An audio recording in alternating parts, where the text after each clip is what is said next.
Doctor Bhavani Devi గారు అంతా ఉన్నారు. భవానీ అక్కయ్య, వారిని కూడా వేదిక మీదకి రావాల్సిందిగా కోరుతున్నాను. భవానీ అక్కయ్య చాలా చిన్నతనం నుంచి బాపట్ల రామకృష్ణ సేవా సమితితో అసోసియేషన్లో ఉన్నారు. వాళ్ళ నాన్నగారు మా ఫౌండర్ మెంబర్. అంతేకాకుండా భవానీ అక్కయ్య తెలుగులోనూ హిందీలోనూ మంచి రచయిత, కవయిత్రి, చాలా పుస్తకాలు రాశారు. అంతేకాకుండా మన రామకృష్ణ ఉద్యమంతో చాలా దగ్గర సంబంధం ఉంది. శ్రీకాంతానంద స్వామిజీ వారి పాటలు, చాలా పాటలు అనువాదం చేశారు. రామకృష్ణ మఠం హైదరాబాద్లో ముఖ్యంగా చాలా భక్తులు. అక్కయ్యని ధైర్యంగా నేను పిలవగలను, మేము మాట్లాడండి అని చెప్పి అడగగలను. బాపట్ల సమితిలో అక్కయ్య చిన్నప్పుడు బిఎస్ రాజేంద్ర గారి దగ్గర తిరుగుతున్నప్పుడు పిల్లలు అనమాట, మాకంటే కొంచెం పెద్ద. వీళ్ళ తమ్ముడు, మేమంతరం ఒక వయసు. మధ్యాంధ్ర రామకృష్ణ వివేకానంద భావ ప్రచార పరిషత్ నిర్వహిస్తున్నటువంటి ఈ సదస్సులో మీ అందరి ముందు ఇలా నిలబడటం కొంత నర్వస్గా కూడా ఉంది. నేను చాలా సభల్లో, సాహిత్య సభల్లో మాట్లాడాను. ఇంతమంది పూజ్య స్వామీజీస్ నేను మాట్లాడటం అనేది కొంత, కానీ రామకృష్ణ సేవా సమితి ఆహ్వానం, చిరంజీవి నటరాజు మా ఒళ్ళో కూర్చొని పెరిగాడు నటరాజు. మేమందరం బిఎస్ఆర్ ఆంజనేయులు గారి శిష్యులమని చెప్పుకోవటానికి మాకు చాలా ఆనందంగా ఉంటుంది. వారు నాటిన విత్తనాలు ఈ రోజున ఆ ఒక్క విత్తనం ఇంత వటవృక్షంగా కనపడటం కూడా మా అందరి కళ్ళు చెమర్చి ఆనంద బాష్పాలు వస్తాయన్నమాట. ఆ తరంలో చాలామంది వెళ్ళిపోయారు. అప్పుడు మేము స్కూల్ చిల్డ్రన్ అన్నమాట. ఇప్పటికీ నేను ఎక్కడున్నా, నేను హైదరాబాద్లో సెక్రటేరియట్లో పనిచేసి రిటైర్ అయ్యాను. నేను ఎక్కడున్నా కూడా నా మనస్సు సమితి కార్యక్రమాల మీద ఇక్కడ సంచరిస్తూనే ఉంటుంది. వీలున్నప్పుడల్లా నేను ఇక్కడికి రావడానికి ఎక్కువ ఇష్టపడతాను. ఇది మా ఊరు అయినందుకు కాదు, ఇది మా సమితి అయినందుకు. నేను రామకృష్ణ మఠం హైదరాబాద్లో తరచూ వెళ్తూ ఉంటాను. అయినా కూడా ఈ సమితితో నాకున్న అనుబంధం ఒక పుట్టిల్లు లాగా ఉంటుంది. విషయానికి వస్తే ముందుగా నేను మూర్తిత్రయానికి ప్రణామాలు చేస్తున్నాను.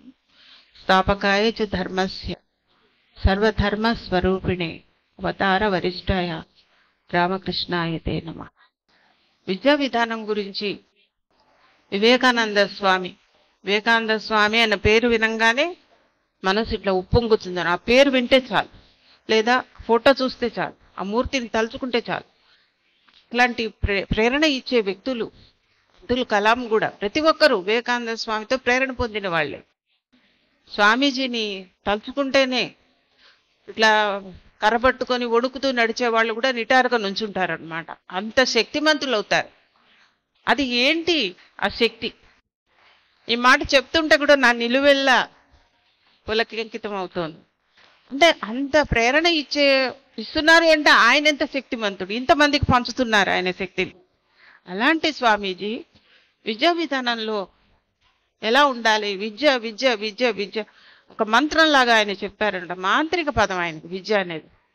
పెద్దవాళ్ళు చెప్పింది భర్తృహరి సుభాషితాల్లో చెప్పిన పద్యము, విద్య నిగూఢ గుప్తమగు విద్యము రూపము పురుషాళికి విద్య యశస్సు భోగకరి విద్య గురుండు విదేశ బంధుడు విద్య విశిష్ట దైవతము విద్యకు సాటి ధనంబు లేది విద్య నృపాల పూజితం విద్య నెరుంగని వాడు మర్త్యుడే అని సుభాషితం భర్తృహరి గారు తెలుగు అనువాదం పద్యం. ఈ విద్య అనేది ఎక్కడైనా దూరదేశం పోయినా మన నుంచి ఏ దొంగలు దోచుకోలేరు. పాస్పోర్ట్ కూడా దోచుకోవచ్చు, కానీ విద్యను ఎవరు దోచుకోలేరు. అలాగే మనకి కీర్తినిస్తుంది, మన వ్యక్తిత్వాన్ని తీర్చిదిద్దుతుంది, మనకి ఎంతో యశస్సు సంపద అన్ని ఇస్తుంది. ఎక్కడో దూరదేశంలో అడవిలో ఉన్న విద్య మనకి ఒక హెల్పర్, బంధువుగా ఉంటుంది. గురువు దైవం కూడా విద్య. అది ఒక ధనం, నిగూఢ ధనం, రహస్యంగా ఉంటే ధనం, ఎవరు దోచుకోలేరు. పూర్వకాలంలో రాజకవులు ఉన్నారు. విద్య నృపాల పూజితం అంటే ఇప్పుడు గవర్నమెంట్స్ ఎవరైనా కూడా గౌరవిస్తారు. విద్య లేనివాడు వింత పశువు. ఇప్పుడు విద్య ఉన్న వాళ్ళు కూడా వింత పశువులు అవుతున్నారు, మనకు తెలుసు. కానీ విద్య లేనివాడు, నిజమైన విద్య లేనివాడు వింత పశువు అన్నాడు. భాగవతంలో ప్రహ్లాదుడు కూడా వాళ్ళ నాన్న హిరణ్యకశిపుడితో చదువులలో మర్మమెల్ల చదివితి తండ్రి అన్నాడు. చదువులలో మర్మం, అసలు నిజమైన చదువు ఏంటి, చదువుకున్నానన్నాను. ఈయన తండ్రి కోరిన చదువు వేరు, ప్రహ్లాదుడు నేర్చుకున్న చదువు వేరు. అలాంటి చదువు కావాలి మనకి అని స్వామీజీ అనేక వాక్యాలలో, అనేక అక్షరాల్లో, అనేక సభల్లో కూడా చెప్పారనమాట. విద్య అంటే నేర్చుకోవటం. నేర్చుకోవడం అంటే ఇప్పుడున్న నేర్చుకోవటమా, రాయడం, చదవడం, మగ్గింగ్ చేయటం, లెక్కలు నేర్చుకోవడం, అర్థమెటిక్స్, ఇంతకే పరిమితం అవుతామా? రాయటం, చదవడం, లెక్కలు అన్నీ కావాలి. అయినా కూడా దాన్ని దాటి అంతకు మించి అంటాం అన్నమాట. అది వ్యక్తిత్వాన్ని పెంపొందింప చేసుకోవడం, మనం మనిషిగా తయారవ్వాలి. స్వామీజీ అంటారు మ్యాన్ మేకింగ్ ఎడ్యుకేషన్. మనిషిని మనిషిగా, అక్కడి నుంచి మనిషిని మనిషిగా, తర్వాత భగవంతుడిగా తయారు చేయాలి అని స్వామీజీ చెప్తూ ఉంటారు. సో తృప్తికరమైన జీవితం, కంటెంట్మెంట్తో మన చివరికి వచ్చాము. చివరికి వస్తున్నప్పుడు ముందు గడిచిన కాలం అంతా ఏం చేశామని మనం ఆలోచించుకొని తృప్తిగా నేను నా జీవితాన్ని సార్థక్యం చేసుకున్నాను అనిపించుకునేటువంటి విద్య ఉండాలి. అంటే ఫస్ట్ క్లాస్ మార్క్స్, ఒక పోస్టర్ మీద ఫొటోస్, ర్యాంకులు, అలాంటిది విద్య అని అనుకోలేము. దానివల్ల ఉపయోగం ఏముంది? వాళ్ళు బాగా తెలివైన వాళ్ళు, ర్యాంకులు తెచ్చుకున్న వాళ్ళు కూడా క్రిమినల్స్గా అయిన సందర్భాలు మనం చూస్తున్నాం. క్రిమినల్స్, తెలివిగల క్రిమినల్స్ సమాజానికి చాలా నష్టదాయకంగా ఉంటారు. కాబట్టి మంచి వ్యక్తిత్వం ఉండాలి, తెలివితేటలు ఉండాలి, వ్యక్తిత్వం కూడా ఉండాలి. రెండు కలిసిందే నిజమైన విద్య అన్నమాట. విద్యచే భూషితుండై వెలహిచున్న దొడరి వర్జింప నగుజుమి దుర్జనుండు చారు మాణిక్య భూషిత శస్తమస్తకం పైన పన్నగంబు భయంకరంబు కాదే అంటారు. అంటే ఎంత చదువు బోల్డ్ సర్టిఫికేట్స్, బోల్డ్ డిగ్రీలు అన్నీ ఉన్నా కూడా అతని వ్యక్తిత్వం సరిగ్గా లేకపోతే అట్లాంటి వాళ్ళ జోలికి, వాళ్ళతో మనం స్నేహం చేయకూడదు. పాము నెత్తి మీద అందమైన ప్రకాశవంతమైన మడి ఉన్నా పాము భయంకరమైనది క్రూర జంతువు లేదా విష జంతువు, దాని జోలికి మనం మడి ఉంది కదా అని దాన్ని ఎత్తుకు ముద్దు పెట్టుకోలేం కదా. కాబట్టి ఎంత గొప్ప చదువు ఉన్నా సరే అలాంటి వ్యక్తి దుర్జనుడు అయితే వాడు సమాజానికి పనికిరాడు, మనం స్నేహం చేయడానికి కూడా పనికిరాడు. చాలా కోర్సులు చదువుతారు, కృత్రిమమైన ఒక ఆర్టిఫిషియల్ మనిషి ఈ రోజుల్లో తయారవుతున్నాడు. ఆ కోర్సులు అతనికి జీవిత వ్యక్తిత్వాన్ని ఇవ్వలేకపోతుంది. ఎవరినైనా పిల్లల్ని పిలిచి ఏం చేస్తావు, ఏం చదువుకుంటావు అంటే నేను ఫలానా విద్యా సంస్థలో చేరతాను, కార్పొరేటు, ఏదో పేర్లు చెప్తారనమాట. అక్కడ సీట్ వచ్చిందా అంటే ఇక పొంగిపోవడం, తల్లిదండ్రులు, పిల్లలు అందరూ ఇక ఆకాశానికి వెళ్ళిపోతారు. అక్కడ సీట్ రావాలి, ఆ ర్యాంకు రావాలి, ఇలా చెప్తారు పిల్లల్ని. మీ ఎయిమ్ ఏంటంటే చాలా కొద్దిమంది మాత్రమే మేము ఒక మంచి మనుషులం కావాలి అనుకుంటారన్నమాట. బడికి వెళ్ళటం, క్లాసెస్ అటెండ్ అవ్వడం, ఇంటికి రావడం, హోంవర్క్ చేసుకోవడం, కాసేపు టీవీ చూడటం, లేకపోతే ఎక్కువసేపు టీవీ చూడటం, ట్యూషన్స్, టీవీ భరించలేక తల్లిదండ్రులు ట్యూషన్ పెడతారనమాట. అట్లన్నా కాసేపు పుస్తకాలు. ఇది చదువా? ఇప్పుడు చదువు, పిల్లల చదువు ఇలా ఉంది మనకి తెలుసు. ఇక్కడ కూర్చున్న మహిళా తల్లులందరికీ, తండ్రులకి తెలుసు. పిల్లల్ని ఎంగేజ్ చేయడానికి ట్యూషన్స్, వాళ్ళు కొత్తగా నేర్చుకునేది ఏమి ఉండదు. ఆ గ్యాడ్జెట్స్ నుంచి దూరంగా ఉంచడం కోసం ఒక ట్యూషన్ టీచర్. ఇక్కడ ఏం నేర్చుకుంటారో మనకు తెలియదు. ఈ 3 దశల ప్రాథమిక, మాధ్యమిక, ఉన్నత స్థాయి దశల్లో ఉన్న పిల్లలకు సామాజిక బాధ్యతను, సాంఘిక సంక్షేమ అవగాహనని నేర్పేటువంటి విద్య, అది కూడా నిన్న స్వామీజీ చెప్పారు. 5 మనం కట్టుబాట్లలో చేస్తున్నారు డివిజన్స్ అని. ప్రాంతం, కులం, మతం, భాష ఇలాంటి వాటికి అతీతంగా కూడా సంఘ సంక్షేమం, నైతిక విలువలు ఇవి నేర్పే విద్య. చిన్నప్పుడు మేము ఇక్కడే సరస్వతి మెమోరియల్ స్కూల్లో చదువుతున్నాను, 8th క్లాస్. చిన్న సంఘటన, ఈ ఊళ్ళో ఎక్కువగా పూరి గుడిసెలు ఉండేవి ఆ కాలంలో. 40 ఏళ్ల వెనక్కి చెప్తున్నాను. సమ్మర్ వస్తే, వేసవకాలం వస్తే చాలా వందల ఇల్లు తగలబడిపోతూ ఉండేవి. కారణం ఏదైనా, మంటలు అంటుకొని కనపడుతూ ఉంటే పొగలు, మంటలు, అందరూ పిల్లలు పరిగెత్తాం అన్నమాట. బయట పరిగెత్తేసి బకెట్లతో నీళ్ళు, అప్పుడు ఫైర్ ఇంజన్స్ లేవు, బాపట్ల బావుల్లో నీళ్ళు ఎక్కువ ఉండవు, ఇసుకే వస్తుంది కొంత దూరం పోయాక. బకెట్లతో ఒక చైన్ లాగా ఫామ్ అయ్యి మాకు చాతయింది, చిన్న చేతులతో అందరూ పిల్లలు. అయితే అయిపోయి వచ్చిన తర్వాత అందరం వణికిపోయాం. టీచర్ ఎవరిని ఉంటుందో చెప్పకుండా పోయాం, హెడ్ మిస్ట్రెస్ పనిష్మెంట్ ఇస్తారు. కానీ మర్నాడు ప్రేయర్ జరిగేటప్పుడు వాళ్ళు చాలా మెచ్చుకున్నారు, మీరు మంచి పని చేశారమ్మా. గర్ల్స్ స్కూల్ అది. మరి ఇప్పుడు టీచర్లు మెచ్చుకుంటారా? నాకు సందేహమే. మా టీచర్లు మాకు మంచి చేయాలి సమాజానికి అని నేర్పారు. అట్లా స్కూల్ క్లాస్ వదిలి ఆ కాసేపు పాఠం వినకపోతే ఏం కాదు, అక్కడ ఒక బాధ్యత కనపడుతోంది. అలాంటి ఒక చదువు కావాలి, అలాంటి ఒక జనరేషన్ని మనం సృష్టించుకోవాలండి. పిల్లలకి మాకు సిలబస్లో, నేను ఎడ్యుకేషన్ సిస్టంలో మాకు ఇప్పటికే తేడా చూస్తున్నాను.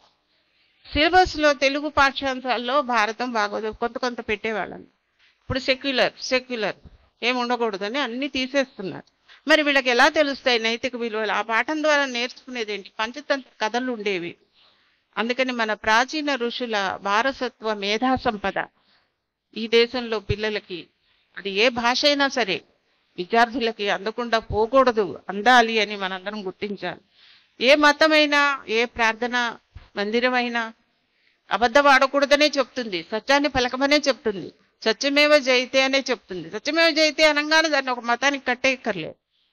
అది అందరూ ఆచరించేటువంటి, అందరూ చెప్పేటువంటిది. అబద్ధం ఆడకూడదు, సత్యం పలకాలి.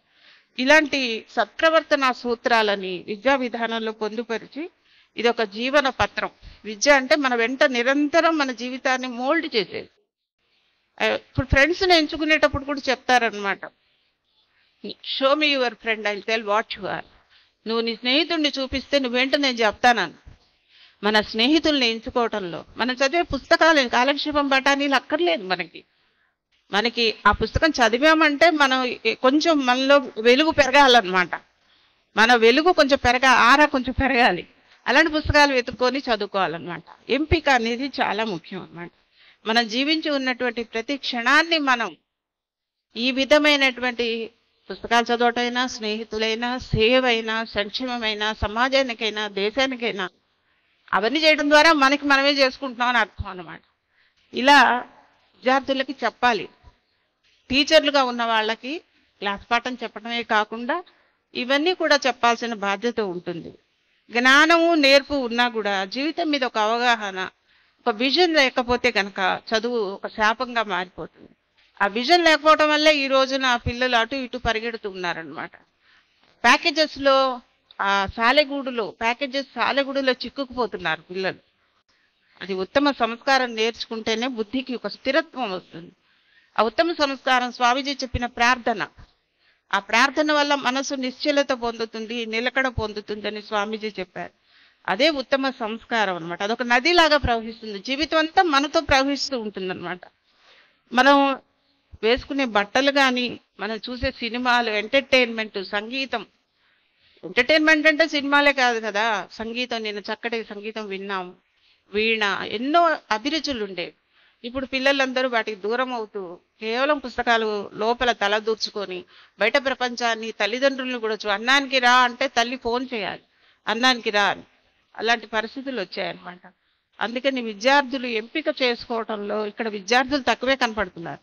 కానీ తల్లిదండ్రులు చెప్పాలి వాళ్ళకి. ఇప్పుడు విద్యా విధానం మన దేశంలో ఇన్ని సంస్కృతులు, ఇన్ని విశ్వాసాలు ఇవన్నీ ఉన్నాయి కాబట్టి ఇవన్నీ సమ్మిళితం చేసి అందులో ఉన్న నైతిక విలువల్ని పొందుపరచాల్సిన అవసరం ఉందన్నమాట. చాలా సైన్స్ ఆవిష్కరణలు, కొత్త గ్యాడ్జెట్స్ వస్తున్నాయి. ఒక మౌజ్లోకి మన చెయ్యి ఆపరేట్ చేస్తుంది కానీ మనుషులే దూరిపోతున్నారు. గ్లోబల్ విలేజ్గా మారిపోయింది. కాబట్టి మనం నైతికత అనే దాని కొలమానాలు అవి విధించలేము, ఎవరికి వాళ్ళు నిర్ణయించుకోవాలి. ఒక సంవేదన ఉంది ప్రతి వాళ్ళకి. ఎంత చేసుకున్నా లైఫ్ ఆఫ్టర్ రిటైర్మెంట్ కూడా నేను చూస్తూ ఉంటాను. ఆఫీస్లో చాలా వేరేగా ప్రవర్తించిన వాళ్ళు కూడా రిటైర్మెంట్ తర్వాత చాలా నీతులు చెప్తూ ఉంటారు. ఆశ్చర్యం వేస్తుంటుంది. మరి వాళ్ళు ఉద్యోగ జీవితంలో ఉన్నప్పుడు అలా ఎందుకున్నారు అంటే ఇంకా వాళ్ళకి ఇన్కమ్ రావట్లేదు కాబట్టి వాళ్ళు వేరేగా మాట్లాడతారు అన్నమాట. కానీ అట్లా కాదు కదా, మనం జీవించి ఉన్న ప్రతి క్షణం కూడా మనం నిజంగా నైతిక విలువలతో జీవించాలి. అది ఆధ్యాత్మిక శక్తికి మూలంగా మారుతుంది. ఆధ్యాత్మిక శక్తి అనేది మనుషుల ప్రాణం ఉన్నట్టు. ఆధ్యాత్మిక శక్తి లేకపోతే జీవించవాళ్ళమే కదా, ఊరికే నడయాడే శవాల్లాగా అవుతాం. మన లోపల ఆధ్యాత్మిక శక్తి అనే ఒక దీపాన్ని వెలిగించుకుంటే మనం చాలా తేజవంతంగా జీవితాన్ని, మనము మన చుట్టుపక్కల ఒక దీపం ఇంకో దీపాన్ని వెలిగించినట్లుగా ఉంటుందన్నమాట. మన దేశం వాళ్ళ అణచివేతకు గురైన బానిసత్వంలో ఉన్నా కూడా మన జాతీయ భావాలు, దేశభక్తి ప్రేరితమై స్వాతంత్రం సంపాదించుకున్న తర్వాత మెకాలే ఇచ్చినటువంటి విద్యా విధానం వల్ల మన విద్యా విధానంలో మార్పులు చాలా చేశారు. మన సంస్కృతిని అణిచేసే ప్రయత్నం జరిగింది. ఇప్పుడు ఎక్కువ వెస్టర్నైజేషన్లో ఈ వికృతమైన సాంస్కృతిక ప్రభావం సాఫ్ట్వేర్ రంగంలో ఎక్కువ చూస్తున్నాను, మిగతా చోట్ల కూడా చూస్తున్నాను. విద్యా సంస్థల్లో జరిగే అకృత్యాలు, చిన్న చిన్న పిల్లల మీద జరిగే అకృత్యాలు చూస్తుంటే దుఃఖం వస్తుంటుంది అనమాట. ఎందుకు ఇలా జరుగుతుందంటే నైతిక విలువలు లేకపోవటమే. ఎవ్వరికీ నైతికత నేర్పలేదు అనమాట. అనారోగ్యకరమైన ఒక విష సంస్కృతి అంతా మనకి భోపాల్ గ్యాస్ లాగా పైనుంచి వ్యాపిస్తూ ఉందన్నమాట. ఈ మహాయజ్ఞంలో అందరం కూడా పనిచేయాల్సిన అవసరం ఉంది. మన ఆధునికతలో ప్రాచీన విలువల్ని కూడా మేళవించుకొని చేస్తేనే ప్రగతి. అభివృద్ధి చెందుతున్నాం, ముందుకు పోతున్నాం. ఏం ముందుకు పోతున్నాం, అభివృద్ధి అంటే ఏంటి, అది ముందు అవగాహన ఉండాలన్నమాట. స్వామీజీ చెప్పారు, పాశ్చాత్య దేశంలో ఉన్నటువంటి విలువలు, గొప్పతనాలు కొన్ని ఉంటాయి, అవి తీసుకోవాలి. శాస్త్ర సాంకేతిక మన ఆర్ష సంస్కృతి, మన ఋషులు ఇచ్చినటువంటి విలువల్ని రెండు మేళవించుకొని, ప్రాచ్యము పాశ్చాత్యము అనే పుస్తకం కూడా రెండు మేళవించుకొని మనం ఒక కొత్త జీవితాన్ని స్టార్ట్ చేయాలి. అంటే పాజిటివ్ ఎనర్జీస్ని తీసుకోవాలి. పాజిటివ్ ఎనర్జీస్ ఉంటేనే మనిషి జీవితం బాగా ప్రకాశవంతం అవుతుంది. మన జీవితంలో ఒక అల్జీబ్రా లెక్కలాగా చూసుకుంటే మంచి చాలా, కొంత చెడు, మంచి చెడు, మంచిలోంచి చెడు తక్కువ ఉంటే చెడు తీసేస్తాం. అవి వచ్చే శేషం ఏదైతే మిగులుతుందో అది మంచి మిగులుతుంది. ఎక్కువ మంచి ఉంటే చెడు తీసేస్తే మంచి మిగులుతుంది. ఎక్కువ చెడు ఉంటే, కొంచెం మంచి ఉంటే ఆ మంచిని తీసేస్తే చెడే మిగులుతుంది. కాబట్టి ఆ శేషం మంచి ఉండేట్లు చూసుకోవాలి. ఆల్జిబ్రా లెక్కలాగా ఉన్నా కూడా ఇది నిజం. మనం మంచినే ఎక్కువగా వీలైనంత మనలో మనం మంచి విషయాలనే నేర్చుకోవాలి. మన చుట్టూ ఎలా బురద ఉన్నా కూడా ఆ బురదలోంచి మనం పద్మంలాగా రావాలన్నమాట. మన దేశంలో మనకు తెలుసు, ఆధునిక ఈ జీవనానికి ముందు బ్రిటిష్ వాళ్ళు కూడా రాకముందు మనకి ప్రాచీన కాలంలో గురు శుశ్రూష గురుకులాలు, ఇప్పుడు గురుకులాల పేరుతో ఉన్నా కూడా అవి పాత గురుకులాలు కాదు. గురుకులాల్లో శిష్యుడు వెళ్ళి గురువు దగ్గర ఉండిపోయేవాడు. అంటే ఒక పర్సనల్ బైండింగ్, వాళ్ళిద్దరి మధ్య ఒక అనుబంధం ఉండేది. గురువు ఏం చేస్తాడు, శిష్యుడి అలవాట్లు చూస్తాడు, గురువు జీవన విధానం దగ్గరగా చూస్తాడు శిష్యుడు. కానీ చూసి నేర్చుకుంటాడు. గురువు చేసేది చూస్తూ తను కూడా అనుకరిస్తాడు. ఇప్పుడు చదివే విద్యా విధానంలో క్లాసులో కూర్చోవడం, రావడం, గురువు జీవితం వేరే, శిష్యుడి జీవితం వేరే, తర్వాత గురువు పేరు కూడా గుర్తుండదు. అలాంటి విద్యా విధానం వచ్చేసింది.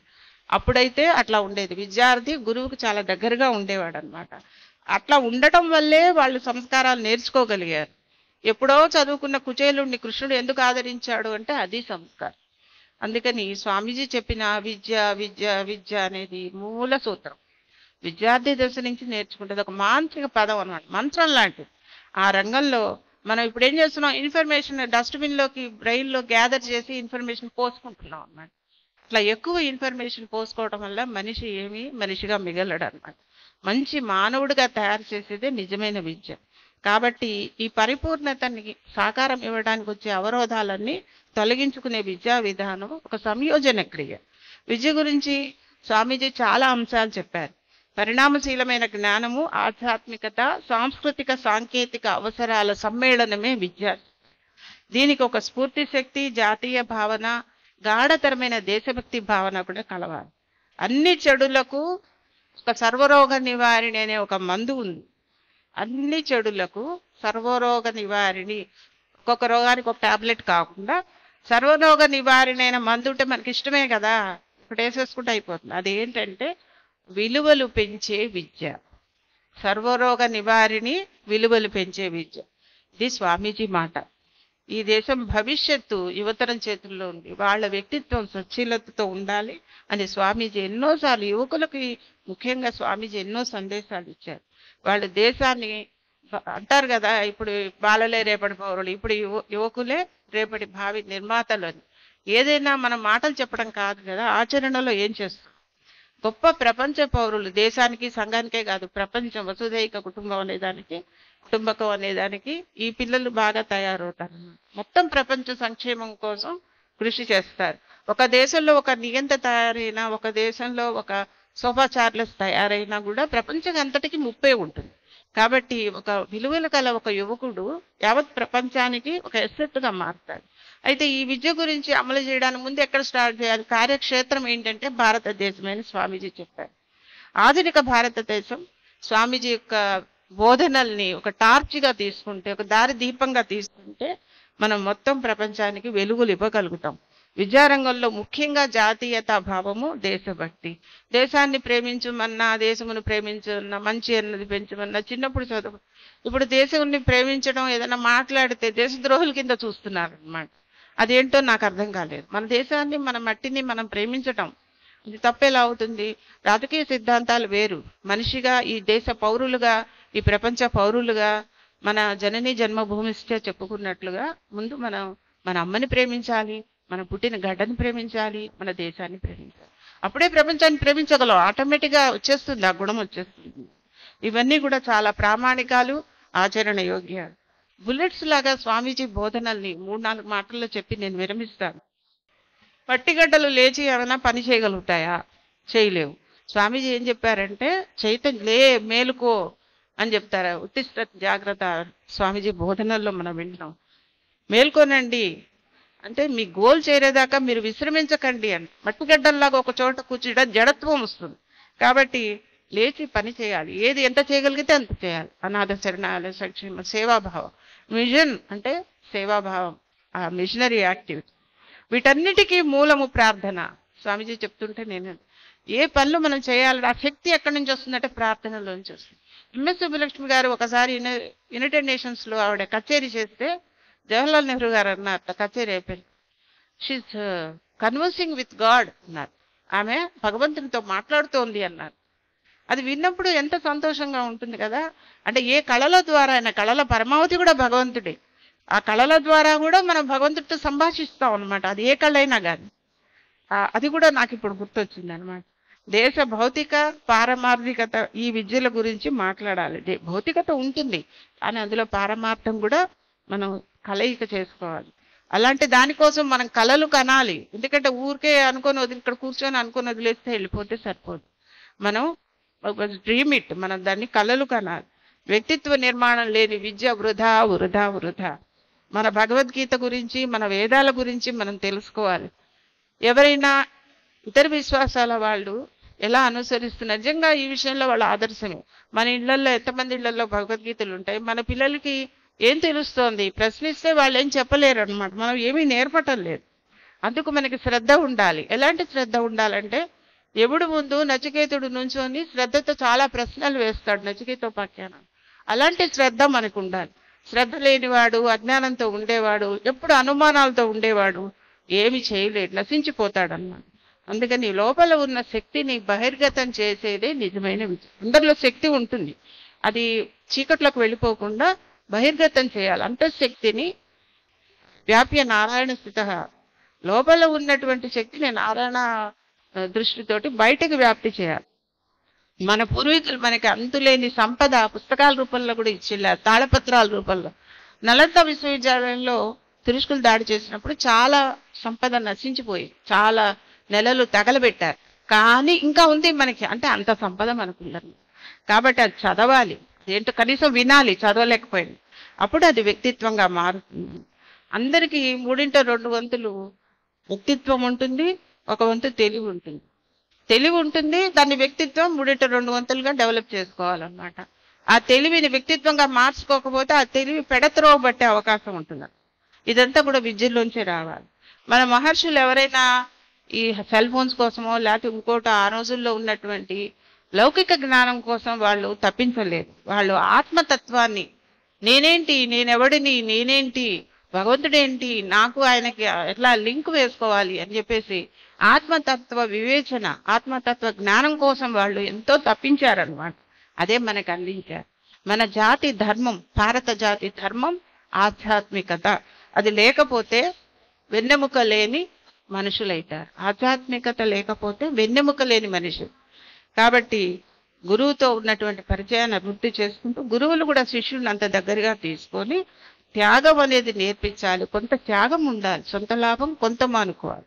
ఆ త్యాగం ఉంటే శిష్యుడి స్థాయికి దిగాలి. గురువు ఎక్కడో కూర్చొని చెప్తే శిష్యుడికి అర్థం కాదు. స్థాయికి దిగి అతని ఆత్మతో మమేకమై విద్యను బోధిస్తే విద్యా విధానం బాగవుతుంది. ఇప్పటికీ చాలా వివక్షత ఉంది. మగపిల్లలకి చూపించిన శ్రద్ధ చదువులో, ఇప్పుడు మగపిల్లవాడికి మెడిసిన్లో సీట్ వచ్చి ఆడపిల్లకు కూడా వచ్చింది అనుకో, ఎవరిని చేరుస్తారు? ఇద్దరికి వస్తే మగపిల్లల్నే చేరుస్తారు. ఈ విధానం సొసైటీలో సంకలనంగా ఉన్నది. అలా కాదు, ఏదైనా కానీ ప్రయత్నం చేసి ఆడపిల్లల్ని మగపిల్లల్ని సమానమైన ఫుడ్ పెట్టని వాళ్ళు కూడా ఉన్నారు. భోజనం సరిగ్గా సమంగా ఇద్దరికి పెట్టని వాళ్ళు కూడా ఇంకా కుటుంబాల్లో ఎన్నో కారణాల వల్ల. కాబట్టి ఆడపిల్లల్ని కూడా స్వామీజీ చెప్పారు, స్త్రీలని మేము అట్లా చేస్తాం ఇట్లా చేస్తాం అనొద్దు, వాళ్ళకి విద్యను అందియండి, వాళ్ళని చదువుకొనివ్వండి, వాళ్ళు ఏం కావాలో వాళ్ళు నిర్ణయించుకుంటారు అని స్వామీజీ విమెన్ ఎడ్యుకేషన్ గురించి చెప్పారు. ఇది చాలా ముఖ్యమైన విషయం అన్నమాట. అందుకని ఆడపిల్లల విషయంలో వాళ్ళకి అందుబాటులోకి విద్య తేవాలి, తర్వాత ఏం కావాలో వాళ్ళు నిర్ణయించుకుంటారు. సోదరి నివేదిత ఎక్కడి నుంచో వచ్చి విద్య కోసం, మన భారతీయ స్త్రీల కోసం శారదాదేవి ఎంత దగ్గరికి తీసుకున్నారు నివేదిత. ఇలాంటి విషయాలన్నీ మనం ఇంకా పుస్తకాలు చదివి తెలుసుకోవాలి. ఒక ఉపన్యాసంలో ఇవన్నీ ఎలా అంటే గాగరమే సాగర్ అంటారు హిందీలో, చిన్న కుండలో సముద్రాన్ని పెట్టినట్లు. అట్లా అవుతుందన్నమాట. స్వామీజీ పుస్తకాలు బాగా చదవండి. స్వామీజీ ఏం చెప్పారు విద్య గురించి, స్త్రీల గురించి ముఖ్యంగా ఏం చెప్పారు అనేది, మన విద్యా విధానంలో మార్పులు ఎలా రావాలి. శారదాదేవి సంఘ జననిగా స్వామీజీని ఆశీర్వదించి శ్రీరామకృష్ణ మిషన్ అనుబంధంగా నిర్వహించే పాఠశాలలు మనకి తెలుసు. కడపలో ఉన్నాయి, సీతానగరంలో చాలా బ్రాంచెస్ ఉన్నాయన్నమాట. ఇందులో చదువుకుంటున్న పిల్లలు చాలా అదృష్టవంతులు నేను అనుకుంటా. నాకు అందుబాటులో ఉంటే నేను అక్కడే చదువుకున్నాను చిన్నప్పుడు. చాలా అనిపిస్తుంది, చాలా ముచ్చటగా వాళ్ళని చూడటం కోసమే వెళ్ళాలనిపిస్తుంది అనమాట. అంటే అంత చిన్న స్థాయి నుంచి చిన్న పిల్లలప్పటి నుంచి అవి నేర్చుకోగలగటం అదృష్టం కదా. దాని కూడా అందుబాటులోకి రావడం ఒక అదృష్టం అన్నమాట. శివజ్ఞానే జీవసేవ అనేటువంటి స్వామీజీ ఆలోచనల్ని ఇంకా మనం వ్యాప్తి చేసుకోవాలి. ఈ సంస్థలు రామకృష్ణ సేవా సంస్థ నిర్వహించే, రామకృష్ణ మిషన్ నిర్వహించేటువంటి విద్యాలయాలు, వ్యవసాయ సంస్థలు, చాలా సంస్థలు ఉన్నాయి. అందులోని భావనలు మన సమాజంలో ఎక్కువగా స్ప్రెడ్ చేయాలి, వ్యాప్తి చేయాలన్నమాట. మనకు లౌకిక విధానంలో ఇచ్చే డిగ్రీ కాగితాలు ఏదో ఉద్యోగానికో ఇట్లా, ఉద్యోగం ఎలా ఉందంటే చదువు బయటకు వచ్చాక నాకు ఎవరు ఉద్యోగం ఇస్తారు, నాకు ఎవరు ఉద్యోగం ఇస్తారు, నా కాగితం పట్టుకొని చిప్ప పట్టుకొని అడుక్కున్నట్టుగా ఉన్న విద్యా విధానం ఇది. భిక్షువుల్లాగా మారుతున్నారు. ఎవరో ఇవ్వాలి మనకు ఉద్యోగం, మనం మన కాళ్ళ మీద నిలబడి మనం ఏమైనా చేయగలం కదా. అట్లా కాదు, ఆ డిగ్రీ కాగితాలు పట్టుకొని అవే మనకి చిప్పలు అవుతున్నాయి. ఎవడో ఇవ్వాలి జాబ్. అలాంటి పరిస్థితి ఉండకూడదు. యువతను మేలుకొల్పాలి. మనంగా మన కాళ్ళ మీద మనం నిలబడాలి, ఎవరి కాళ్ళ మీద మనం నిలబడకూడదు. కాబట్టి విలువల కోసం విద్య అనే మైసూరు రామకృష్ణ విద్యాలయం కూడా కృషి చేస్తున్నారు. విలువల కోసం విద్య అనేది చాలా ముఖ్యమైన ప్రాథమిక సూత్రం. నైతికత అనేది చాలా ముఖ్యం. అందుకే ఇప్పుడు మనం చూస్తున్న అకృత్యాలన్నీ నైతికత లోపం వల్ల జరుగుతున్నాయి అన్నమాట. మనిషిని ముందు పశువు నుంచి మనిషి నుంచి మాధవుడుగా తయారు చేయడం. అందుకని కృష్ణశాస్త్రి గారు అనే ఒక కవి, మనిషి శివుడు అవుడటే గాంధీజం, మనిషి శివుడుగా మారాలి అని చెప్తారు. కవులు కూడా చాలా కావ్యాల్లో రాశారు. దీనికోసం త్రికరణ శుద్ధిగా, బుద్ధికి మనస్సు, మనస్సుకు బుద్ధి రెండు తోడు కావాలి. త్రికరణ శుద్ధిగా మూడు కలుపుకొని మేళవించి శిక్షణ ఇవ్వాలి. తన గురించి ఇప్పుడు స్వామీజీ చెప్పారు, you are the creator of your own destiny, you are the creator of your own destiny. నీ భవిష్యత్తుకి నువ్వే కారకుడివి. నువ్వేం కావాలనుకుంటే అది అవుతావు. నువ్వు నన్ను ఎవరో ఏదో చేయాలనుకుంటే ఏది కాలేవు. సో మనం సంకల్ప బలం మనకే ఉండాలన్నమాట. మన భవిష్యత్తుకు మనమే కర్తలం.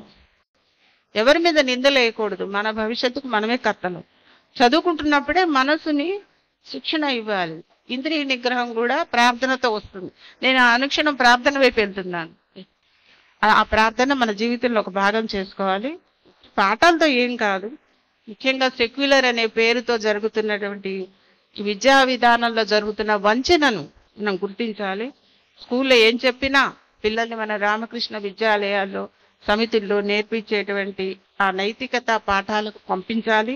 అది వాళ్ళకి ఎంతో మనం మేలు చేసినట్లు అవుతుంది. ఎన్ని లక్షలు ఖర్చు పెట్టినా కార్పొరేట్ కాలేజీల్లో ఆ నైతికత దొరకదు. కాబట్టి వాళ్ళు ఏం చదువుకున్నా మనం ఇలాంటి సంస్థలకి వాళ్ళని అటాచ్ చేయాలి, వాళ్ళకి అనుబంధం ఏర్పరచాలన్నమాట. మంచి ఏకాగ్రత వచ్చేట్టుగా వాళ్ళకి ఏకాగ్రత కూడా నేర్పించాలి. డైవర్షన్స్ లేకుండా కూర్చోబెట్టాలి.